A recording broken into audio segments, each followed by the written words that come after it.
Hi மக்களே, அன்றைக்கி ஒரு நாள் ட்ரைபாட் வாங்கலாம் அப்படின்னு சொல்லி சரவணா ஸ்டோர் கிளம்பி நானும் பிரேமும் போயிட்டோம். ரங்கநாதன் தெருவே ரொம்ப காலியாக இருந்துச்சு. சரின்னு சொல்லி சரவணா ஸ்டோருக்குள்ளே போனால் சரவணா ஸ்டோரும் செம்ம காலியாக இருக்குது. நான் மட்டும்தான் கடைக்குள்ளே வந்திருக்கேனா இல்லை வேறு யாரும் வரலையா எனக்கே புரியல. பிரேம் கொஞ்சம் நேரம் பேனல் டெம்பர்ட்லாம் பார்த்துட்டு இருந்தார். நான் அப்படியே சைடில் இருக்க மிரர் செல்ஃபிலாம் எடுத்துகிட்டு வாட்சஸ் வந்து 25% ஆஃபர்னு போட்டிருந்தாங்க. ஸோ தட் ஏதாவது வாட்ச் வாங்கலாமா அப்படின்னு சொல்லி பார்த்தேன்.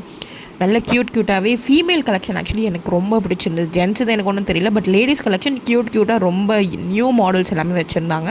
சரி ஒரு வாட்சும் வாங்கிட்டு அப்படியே ட்ரைபாட், நாங்கள் வந்து ஓல்டு ட்ரைபாட் வந்து ஸ்டாண்டு உடஞ்சிருச்சு. ஸோ அதனால் வந்து ஒரு ட்ரைபாய்டும் வாங்கலான்னு சொல்லி ட்ரைபாய்டும் பார்த்துட்டு கடைசியாக அதுவும் ஃபைனலைஸ் பண்ணி ஒர்க் ஆகுதா எல்லாமே செக் பண்ணிட்டேன். நான் பிரேம்கிட்ட ஒரு கிஃப்ட் கேட்டேன் ஃப்ரெண்ட். என் பர்த்டே வருதுன்னு நான் வாங்கியே கொடுக்கல. இந்த ஃபேனை தான் நான் கிஃப்டாக கேட்டேன் என் பர்த்டேக்கு. கல் நெஞ்சக்காரை வாங்கியே கொடுக்கல.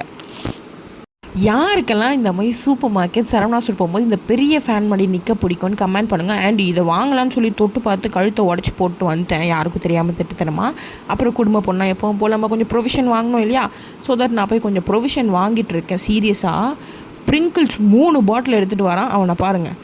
நானே ஒரு குடும்ப பொண்ணாக மாதிரி பொறுப்பாக வீட்டுக்கு தேவையானது மட்டும் எடுத்துகிட்டு இருக்கேன்.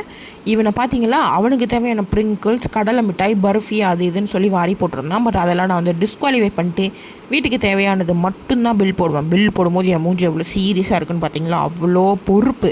எல்லாமே எடுத்துகிட்டு இந்த பார்லிஜி பிஸ்கெட்டும் நான் எடுத்தேன். ஏன்னா வந்து எங்கள் வீட்டு தெருவில் இருக்கிற டாகிஸ்க்கெலாம் போடணுன்றனால இதுவும் வாங்கிட்டு எப்போவும் ஷாப்பிங் போனால் அந்த கடைக்கு போய் சாப்பிடுவோம். அதனால் வந்து அண்ணா நகர் சீவ் ப்ரோ அப்படின்ற ஒரு கடைக்கு போயிட்டு ஜாப்பனீஸ் சீஸ் கேக்கும் கொரியன் பண்ணும் சாப்பிட்டா அடி தூளாக இருந்துச்சு. வேறு வீடியோவில் பார்க்கலாம்.